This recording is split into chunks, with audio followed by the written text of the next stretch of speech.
sama doa itu udah lupa. Iya, jangan sampai lupa nih ya. Saya sapa dulu. Apa kabar Bapak Ibu sudah dikasih Tuhan? Bersama Yesus, aku dan kau dahsyat luar biasa. Yes, yes, yes. Semangat ya. Sekali lagi boleh. Bersama Yesus aku dan kau dahsyat luar biasa. Yes, yes, yes. Boleh ya sekali lagi ya. Apa kabar Bapak Ibu sudah dikasih Tuhan? Bersama Yesus, aku dan kau dahsyat luar biasa. Yes, yes. Kita boleh bagi lagi.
Jika ada waktu dan tempat, persilakan.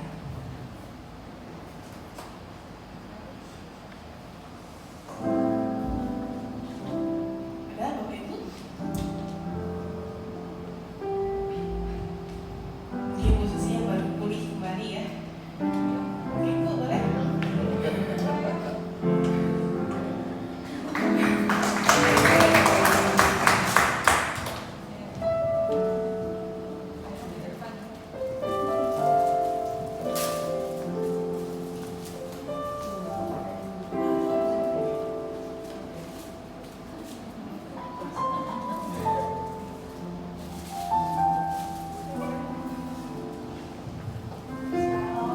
Shalom.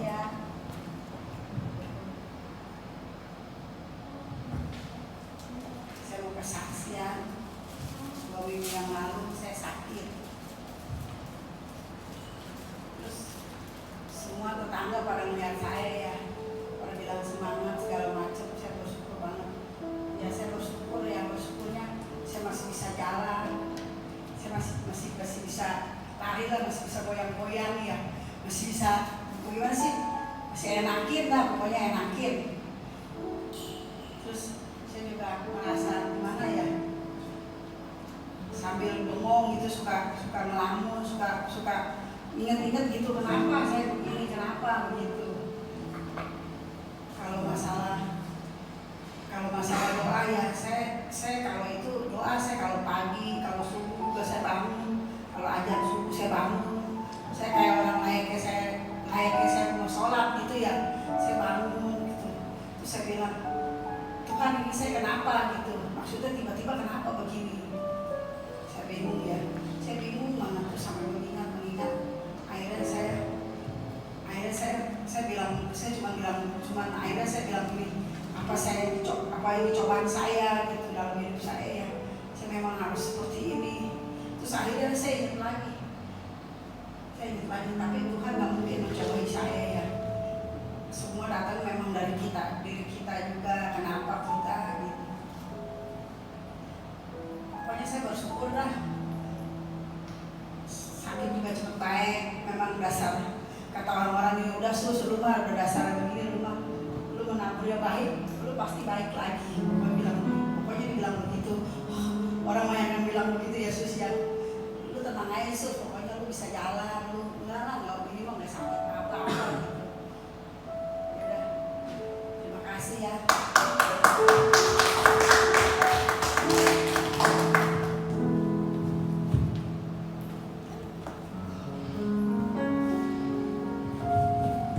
Puji Tuhan. Kita percaya dan sama-sama berdoa untuk Bu Susi. Pasti Tuhan akan berikan terus pemulihan kesehatan untuk Bu Susi. Ada lagi Bapak Ibu saudara bersaksi? Jika tidak ada, kita akan siapkan ini kita untuk tahu dari firman Tuhan pada siang hari ini. Kita tundukkan kepala, kita bersatu di dalam doa. Terima kasih Tuhan boleh kesaksian yang kami dengar bahwa kami melihat penyertaan-Mu yang begitu sempurna. Kau berikan kesembuhan untuk Ibu Susi dan pemulihan saat ini Tuhan. Disitu kami melihat bahwa Engkau tidak pernah meninggalkan kami sedetik pun Tuhan Yesus. Pada siang hari ini kami siapkan hati kami, hidup kami, telinga kami untuk ditaburi oleh kebenaran firman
tidak pernah meninggalkan dan membiarkan kami.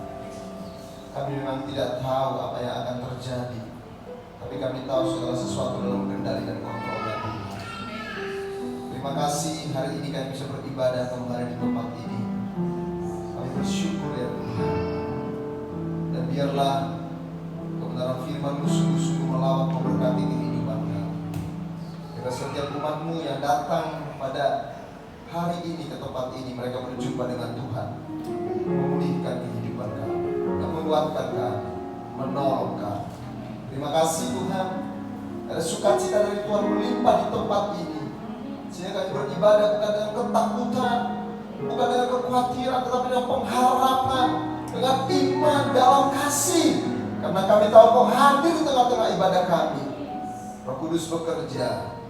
Urapi hamba-Mu, berkati umat-Mu yang mendengar. Dalam nama Yesus kami berdoa. Haleluya. Sama-sama katakan amin. Mari kita berikan tepuk tangan yang terbaik buat Tuhan kita.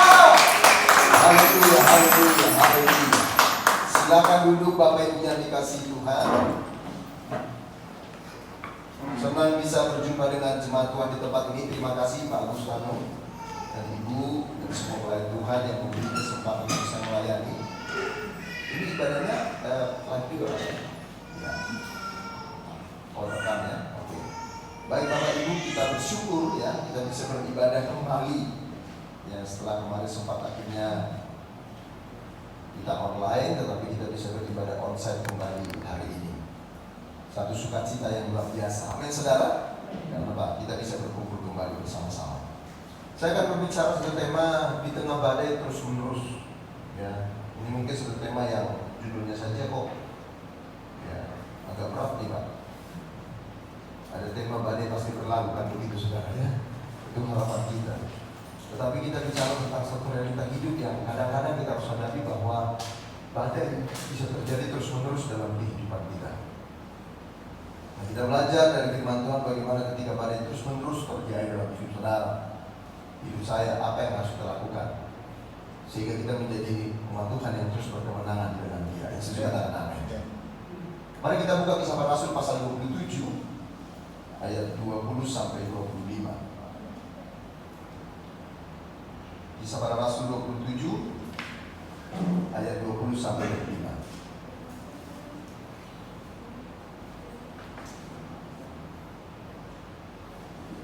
Saya akan bacakan, Bapak Ibu perhatikan baik-baik. Ya kita baca bergantian aja ya. Saya 20, Bapak 21 sampai 25. Kisah Para Rasul 27 ayat 20 sampai 25.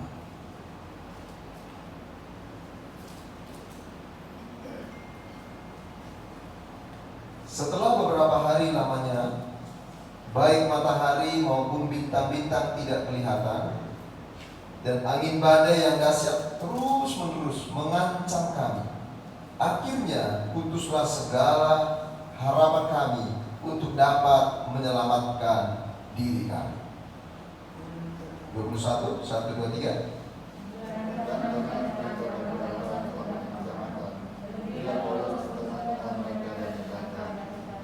Saudara-saudara, jika sekiranya nasihatku diterusi, supaya kita jangan berlarian dari mereka, kita pasti terpelihara dari kesukaran dan terjadi.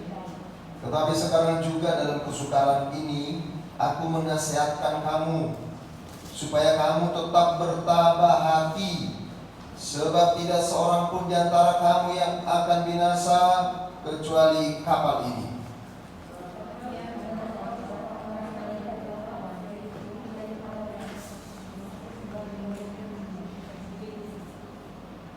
Nyaris tak terdengar Bapak Ibu ya.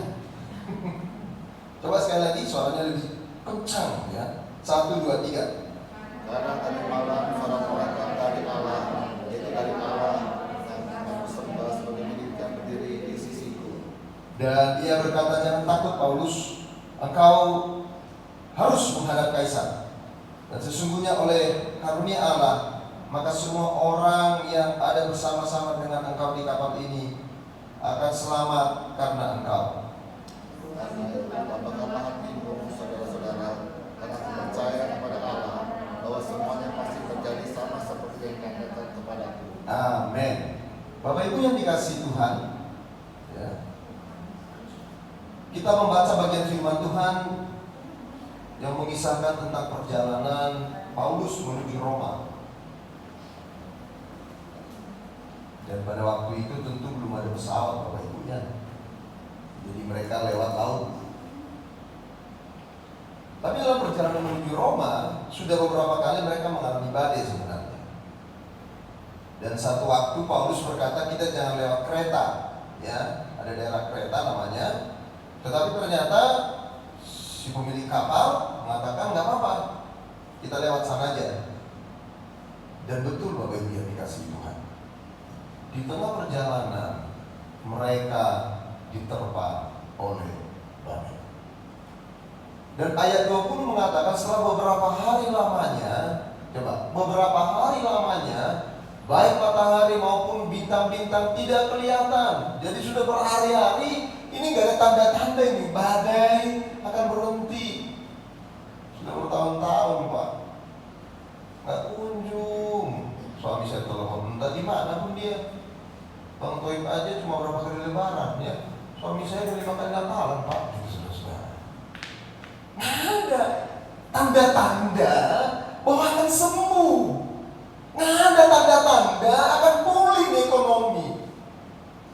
Angin badai yang dahsyat terus menerus, bahkan terus menerus. Lihat, perhatikan Bapak, terus menerus mengancam kami. Dan akhirnya apa? Putuslah segala harapan kami. Bapak Ibu yang dikasihi Tuhan, bagi banyak orang badai tentu bukan keadaan yang diharapkan. Nggak ada di antara saudara mengharapkan menghadapi badai kehidupan. Kita mau jalannya mulus, berumah tangga, bahagia, ya. Dapat suami, dapat istri, pasangan yang diharapkan membawa apa? Kebahagiaan dalam rumah tangga. Tapi nggak selalu bahagia tuh. Kenyataannya rumah tangga banyak yang mengalami struggle. Itulah rumah tangga. Ya dengar ya, suami istri, keluarga muda, bahkan keluarga tua juga. Minggu lalu saya konseling dengan anak muda yang akan menikah, dan dia akhirnya bilang, Pak, orang tua saya dianggap perceraian. Umur sudah berapa? 60 berapa gitu. Jadi bicara soal perceraian itu bukan orang-orang muda, orang-orang itu juga banyak sekarang yang apa? Rumah tangga. Karena itulah rumah tangga. Rumah tangga itu rumit Bapak Ibu. Ya bagus ya. Rumit rumah tangga itu tadi. Rumit. Kalau sederhana namanya rumah makan Bapak Ibu. Rumah makan sederhana. Jadi kalau kau mau menikah berhak rumah tangga sederhana, itu bukan rumah tangga, itu rumah makan. Rumah tangga itu banyak Bapak, banyak kesalahan. Tentu kita tidak mengharapkan badai. Seorang pelaut yang sedang berlayar tidak mengharapkan datangnya badai. Makanya dia perhitungkan, dia mau berlayar, dia sudah hitung supaya apa? Jangan kena badai. Tapi dalam hidup ini, sebagus apapun Anda memprediksi, memprogramkan segala sesuatu. Tapi saya mau katakan kepada saudara bahwa kita harus menyadari bahwa kehidupan kita tidak mungkin lepas dari pergumulan, dari kesulitan, kesusahan, bahkan datangnya layaknya seperti tamu yang tidak diundang.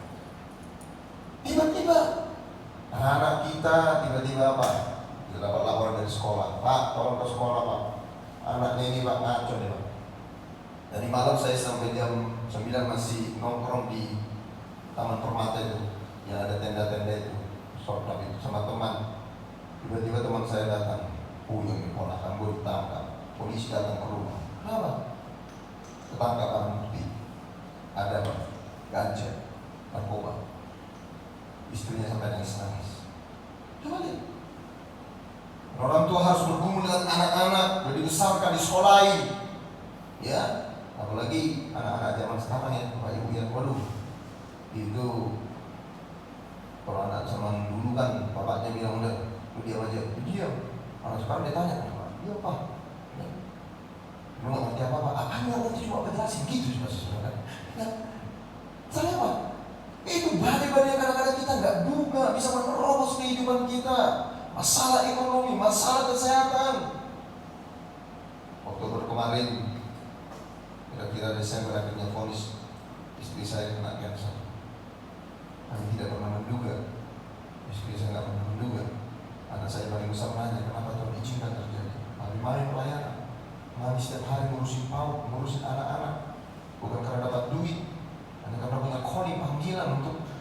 mengasihi mereka. Mami, kenapa kena cancel?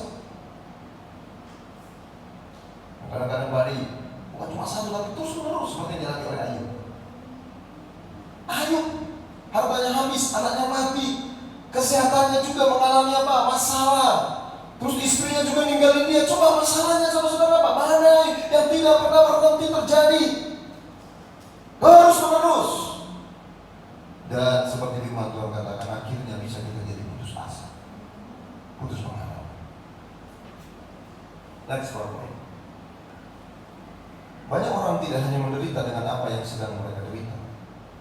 Saya ulangi sekali, banyak orang tidak hanya menderita dengan apa yang sedang mereka derita, tetapi juga semakin menderita, perhatikan, semakin menderita dengan cara mereka menjalani penderitaan tersebut. Jelas kalimatnya. Banyak orang tidak hanya menderita dengan apa? Ditinggal suami, ditinggal istri, sakit, tapi semakin menderita dengan cara mereka menghadapi masalah itu. Ada anak muda ditinggal pacar, di penderitaan juga sih Pak, tinggal pacar Pak, udah tunangan, undangan sudah jalan, butuh pacarnya, menderita. Tapi caranya menghadapi jauh lebih menderita. Kenapa? Dia pilih apa? Bunuh diri. Dia pilih apa? Mabuk-mabukan. Tapi ada orang yang dia punya cara yang benar. Dia tahu ya sudah. Kalau memang bukan dari Tuhan, kalau memang sampai terjadi begini, pasti rencana Tuhan. Cara kita menghadapi kesulitan itu yang harus kita perhatikan. Karena apa? Kesulitan kadang-kadang kita tidak bisa hindari. Tapi cara kita menghadapi kesulitan itu kita bisa sikapi. Amin Bapak Ibu yang dikasihi Tuhan. Sampai di sini saudara pasti setuju, amin saudara. Jadi kita tidak hanya sering kita menderita bukan karena penderitaan itu, tapi cara kita menghadapi penderitaan. Suami, waduh kasar suami saya. Suami saya ini brengsek. Suami saya ini gila, perempuan. Tapi ada ibu-ibu yang caranya salah. Dia akhirnya apa? Ibu juga brengsek. Ikut akhirnya juga Pak.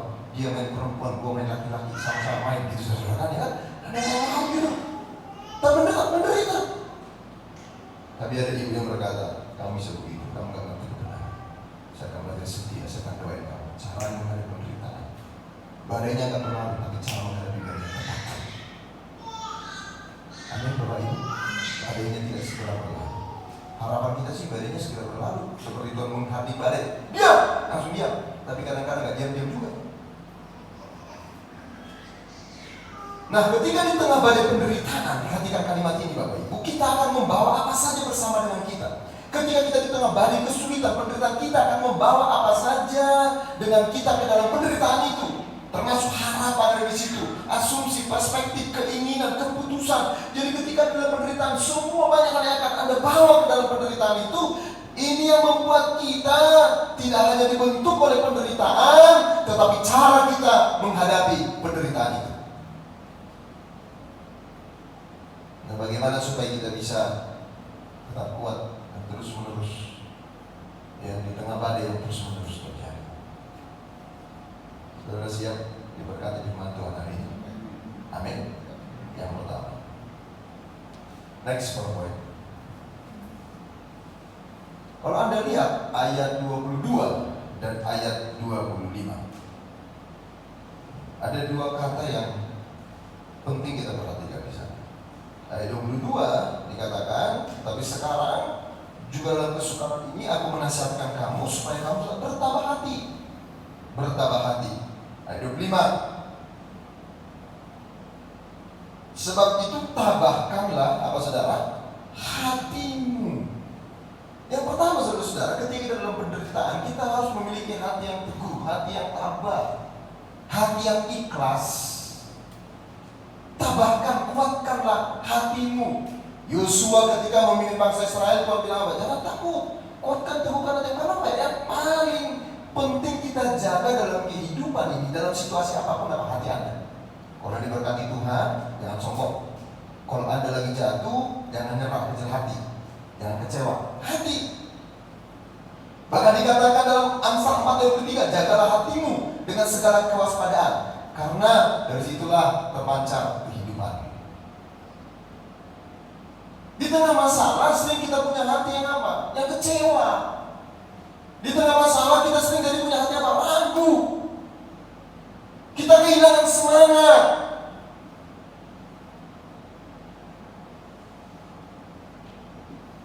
biasanya ketika kita terus-menerus dalam badai itu, kita mulai memiliki yang namanya apa? Keraguan. Kok aku sudah ke gereja, tapi kok gini Tuhan? Mazmur Asaf pasal 73, Asaf juga begitu. Aku melayani Tuhan, aku lihat tuh orang gak pernah ke gereja, menghina Tuhan, gemuk-gemuk, sehat-sehat. Mereka mau makan apa aja bisa, mereka mau pergi kemana aja bisa. Dan Asaf merasa, kenapa aku yang sungguh-sungguh dengan Tuhan mengalami banyak kesulitan? Dan di sini saudara-saudara, sering kita mengalami keraguan. Kita sering bingung karena jalan-jalan yang membingungkan. Jalan-jalannya Tuhan tidak seperti jalan kita. Rencananya sering tidak sama dengan rencana kita. Makanya dalam jalanmu tak terselami. Amin.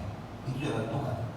Kalau terselami bukan jalan Tuhan pasti jalan Manado. Jalannya Pak Agus, karena Pak bisa diselami, karena dia yang buat jalan. Tapi jalan Tuhan nggak bisa diselami.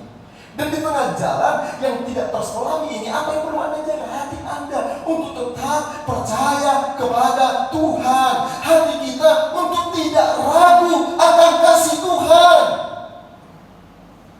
Kitab Mazmur, Bapak Ibu yang dikasih Tuhan, sebagian besar ditulis berdasarkan pergumulan iman yang nyata. Kitab Mazmur. Salah satunya tadi Mazmur 73 ini. Jadi ketika Asaf memperdebatkan hal itu kepada Tuhan, ini sebuah realita. Abraham pernah gak meragukan janji Tuhan? Pernah.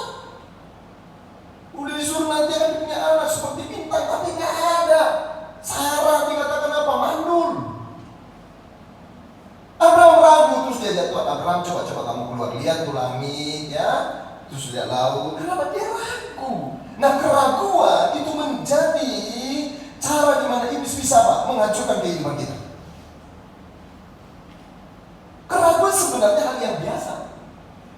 Itulah yang menjadi tanda di mana kita adalah manusia yang terbatas. Pasti ada keraguan. Di sini siapa yang gak pernah mengalami keraguan? Pasti gak ada. Tapi bagaimana keraguan itu? Kemana kita membawa keraguan itu?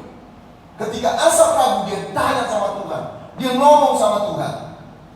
Ketika kita membawa hati kita kepada Tuhan, maka kita bisa melihat kesulitan, badai, penderitaan. Ternyata sering dipakai Tuhan menjadi alat Tuhan untuk apa saudara-saudara? Untuk membentuk kehidupan kita. Sehingga kehidupan kita seperti yang Tuhan inginkan. Keraguan karena bingung adalah sebuah bagian normal dari kehidupan iman.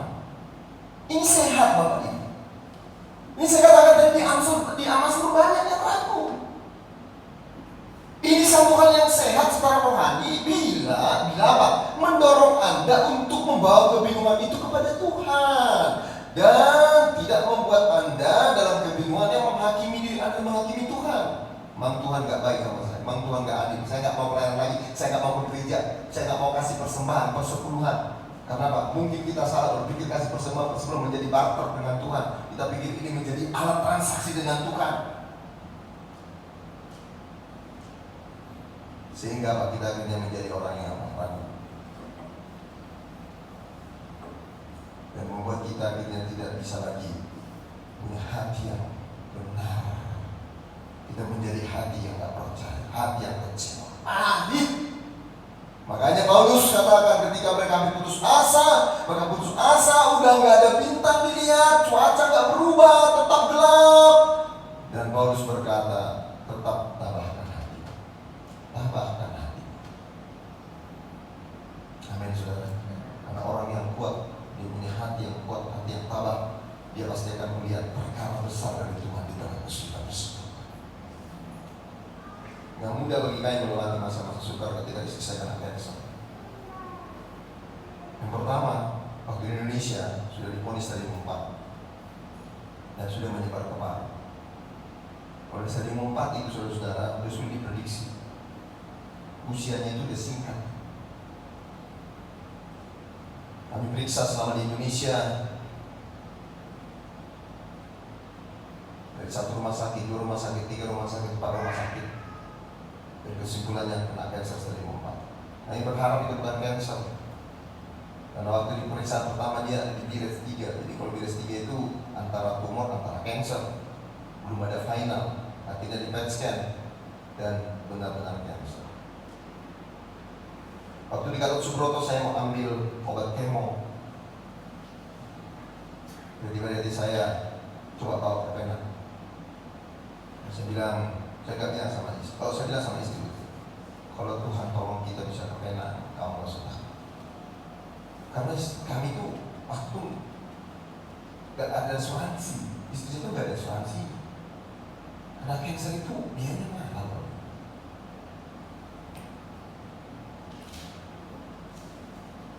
Tapi ketika divonis tadi 4, saya lihat matanya dia.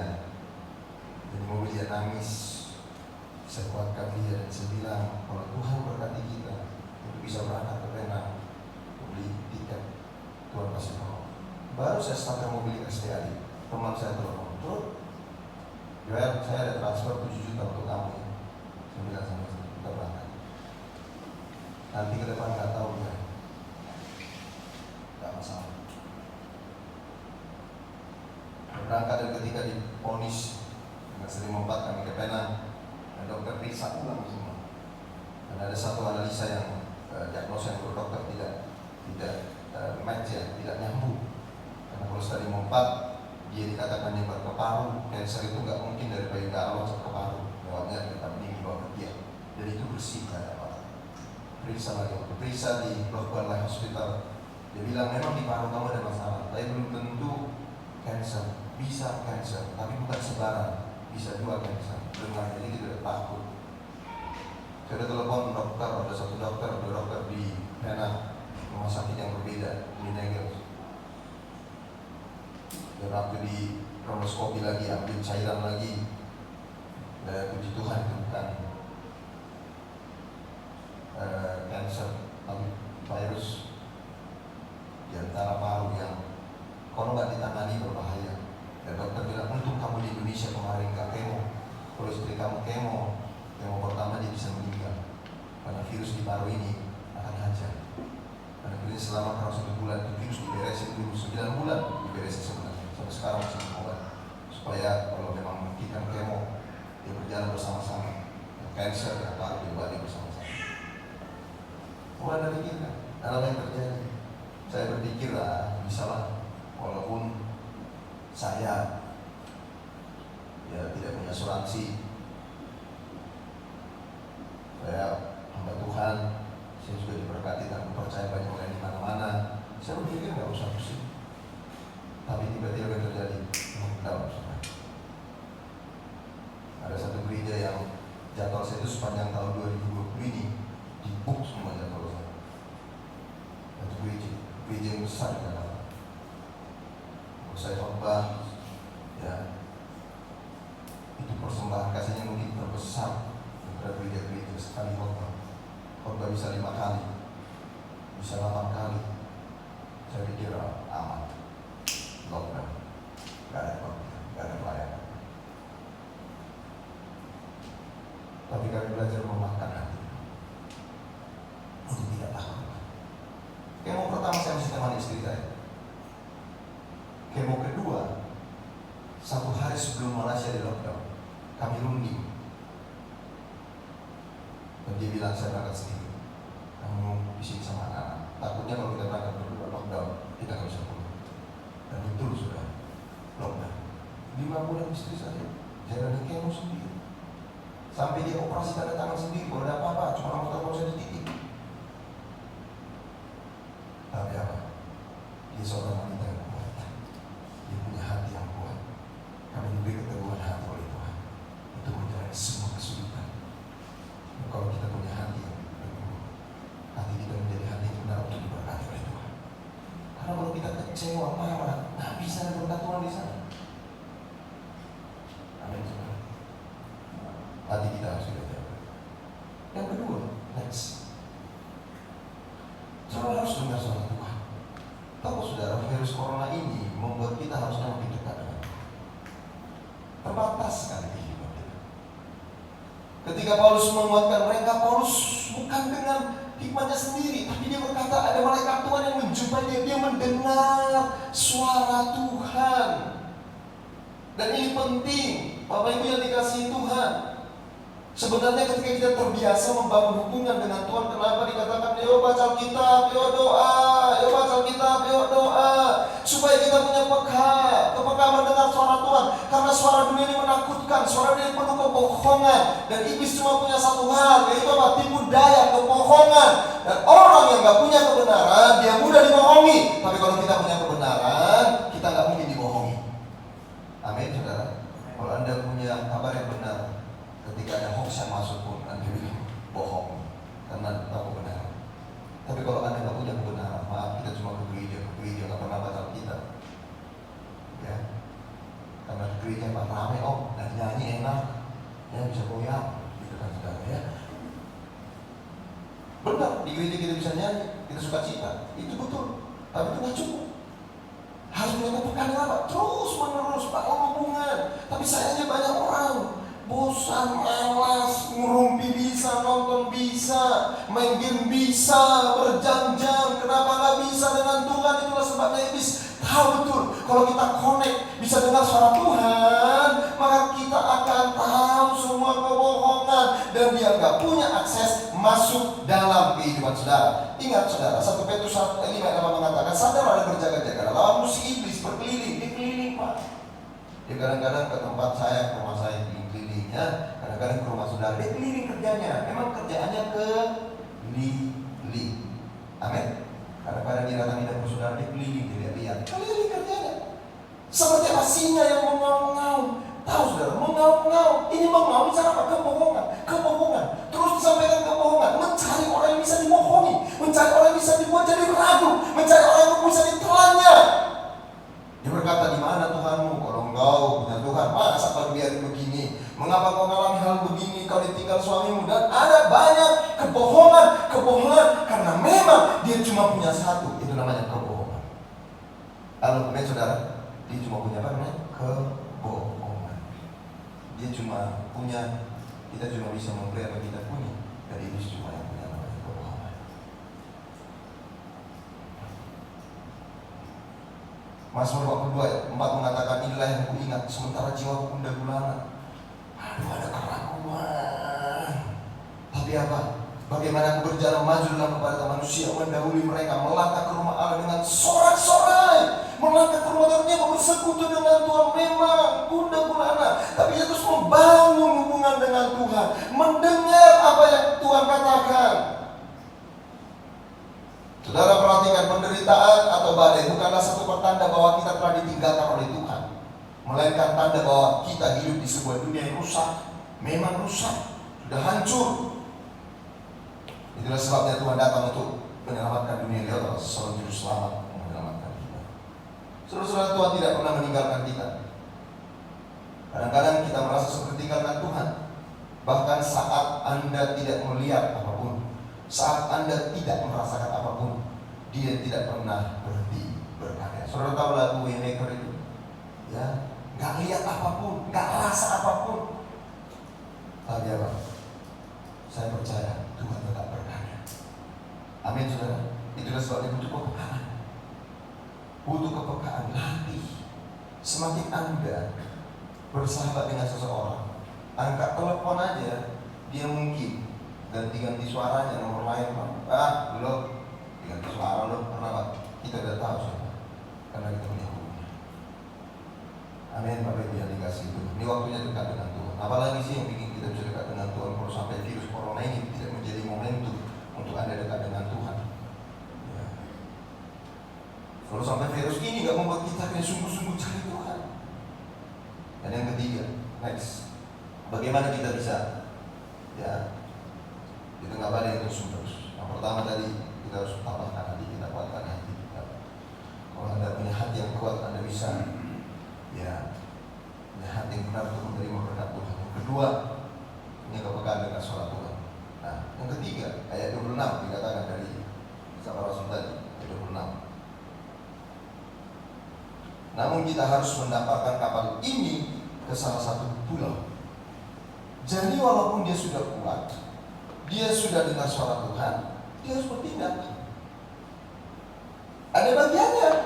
Tuhan mengerjakan bagiannya apa? Berjanji akan menyertai, berjanji akan memberkati. Tapi kita harus kerja. Amin, saudara. Tuhan berjanji akan apa? Memberkati keluarga kita. Tapi kita harus belajar jadi suami, ya, belajar jadi istri yang baik, baca buku-buku. Jangan pikir nikah itu cuma punya anak, tok udah selesai urusannya. Ya, maaf nih, kucing aja punya anak, Bapak Ibu yang dikasih Tuhan ya. Tapi kita harus apa? Belajar. Karena ada orang ingin dia diberkati, ingin kuat mengalami ibadah, tapi dia tak belajar. Terus yang ketiga, tetap bekerja. Banyak orang akhirnya menyerah, bukan berserah dengan kesulitan. Menyerah itu dia tidak buat apa-apa, tapi berserah, dia lakukan apapun yang dia bisa lakukan. Ya, ku tak akan menyerah pada apapun juga sebelum ku coba. Amin, saudara. Semua yang ku bisa, tetapi ku berserah. Orang berserah adalah orang yang sudah melakukan yang terbaik dari apa yang bisa dilakukan. Tuhan, aku berserah sama Tuhan. Aku sudah ampuni suamiku, aku sudah didik anak-anak dengan baik. Walaupun suami nggak kasih uang belanjaan, aku sudah jadi ibu yang baik. Dan sekarang bagian Tuhan. Dan Tuhan kerjakan bagiannya buat orang-orang yang terus bekerja melakukan sesuatu. Pandemi, PHK, susah. Jangan cuma mengeluh. Kerjakan apa yang bisa kerjakan. Ya, kerjakan apa yang bisa kau lakukan. Mazmur berkata, saya sudah pernah kajian sampai orang yang menabur dengan mencucurkan air mata. Orang yang nabur dengan apa? Mencucurkan air mata. Memang lagi susah, tapi tetap menabur, tetap berbuat, tetap bekerja. Akan menuai dengan sorak-sorai orang yang berjalan maju dengan menangis. Ada penderitaan, ada kesakitan, ada badai, tapi maju Bapak Ibu. Amin, saudara. Jangan berhenti, jangan meratapi nasib. Akan pulang dengan apa? Sorak-sorai. Ada karyawan, dia bilang, sales nih, Pak malas aku kerja Pak, makanya jam 2 selesai order barang, kabur aku pulang ke rumah, nonton drakor aku, drama Korea aku nonton. Habis bosku tuh pelit banget. Ngapain tuh mati-mati kerja dia pelit banget? Nah ini salah nih Pak. Yang benar Pak, bosku pelit Pak. Tapi aku lakukan yang terbaik. Karena aku tahu yang berkati bukan bosku, yang berkati adalah Tuhan. Lalu amin, saudara, ini mindset ini perlu dirubah. Jangan ikut orang dunia. Aku punya suami brengsek begitu, makanya pulang aku kunci di rumah, aku buka, mati kau di situ. Kita juga, ya? Emang cuma dia yang bisa, aku juga bisa. Tapi orang yang terus bekerja, dia tahu firman dia kerjakan. Suamiku begitu, pulangnya aku buka rumah, dia mau makan kasih makan, aku layani, bahkan yang terbaik. Orang bilang bodoh banget kau, iya. Orang memang mengukurnya dengan dunia, tapi mengukurnya pakai firman Tuhan. Aku tetap mengasihi anak-anak, mengasihi rumah tanggaku. Istriku memang begitu, tapi aku tetap mengasihi dia. Sehingga ketika aku bekerja maksimal, karena Tuhan sempurnakan firman. Amin, saudara. Amin, Bapak Ibu. Saudara belajar sesuatu hari ini, amin. Di tengah badai, terus menerus. Jangan pikir Tuhan, apa ini? Kuatkan aja hatimu. Dengar itu dengan Tuhan. Pasti Tuhan berbicara. Ketika di tengah badai, Elia, coba kering, gak ada hujan. Apa sungai Kerita, sungai sekali kering. Nanti ku kirim burung gagak. Tahu burung gagak, saudara? Itu burung rakus itu. Ya, bangkai dimakan. Itu salah satu juga ciri burung itu. Dia kalau udah pegang makanan, gak mimpi lagi. Pokoknya dipegangin terus, buat dia. Kayak anak kita masih kecil kan, saudara kan, pokoknya mau dipegang terus. Tapi di burung begini, di burung rakus begini, Tuhan bisa makan. Karena apa? Jadi dia surga. Waktu janda, dia ikutin aja. Waktu ini mungkin janda, dia bikin janda muda kaya pula. Ini janda, dia tua miskin, sedikit tebus, sedikit minyak mati. Tapi ikutin aja, dengar apa kata Tuhan. Karena ketika kau peka dengan suara Tuhan, Tuhan akan bawa, Tuhan akan tuntun langkah demi langkah. Gak mungkin ditinggalkan, gak mungkin dibiarkan. Lakukan yang terbaik. Amin, saudara. Videonya bisa diputar. Oke. Ini beberapa video sebelum saya tutup dalam doa. Ya, dan ini waktu istri saya di Penang kemo, dia sendiri. Dia harus masak sendiri, pasar sendiri. Beberapa kali dia bilang kalau udah kemo itu dia pernah mau anfal keras dan lain sebagainya. Tapi selama dia di sana, dia punya hati yang kuat. Dia bisa jadi berkat. Ada suaranya? Sebentar ya.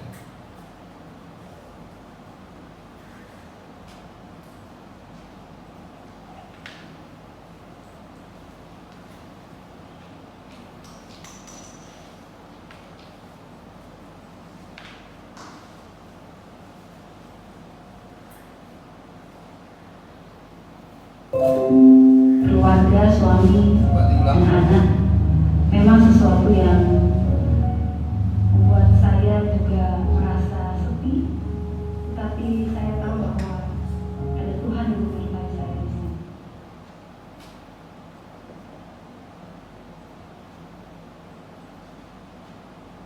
Hai rekan-rekan, apa kabar?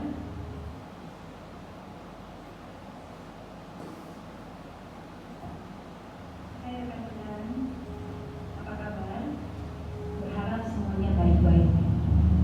Memang keadaan tidak selalu baik, tapi respon kita itu yang menentukan perjalanan hidup kita. Saya hari ini masih berada di Penang. 3 bulan 14 hari saya ada di sini, Malaysia, untuk menjalani kemoterapi karena kanker yang belum diizinkan saya alami. Berada jauh dari keluarga, suami, dan anak memang sesuatu yang membuat saya juga merasa sepi, tapi saya tahu bahwa ada Tuhan yang menyertai saya di sini.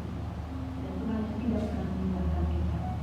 Dan saya percaya bahwa Allah turut bekerja dalam segala perkara untuk mendatangkan kebaikan bagi setiap kita yang di sini. Dan saya percaya Allah yang sama, Tuhan yang sama juga akan memberikan kekuatan kepada teman-teman rekan-rekan semua dimanapun berada. Hari ini saya akan menjalani kemo yang ke-7 dan saya percaya bahwa Tuhan akan menyertai saya, Tuhan akan menyertai kita semua yang berharap Ini waktu akan kemo yang ke-7. Satu lagi video, dia mau operasi. Dia sudah mau operasi.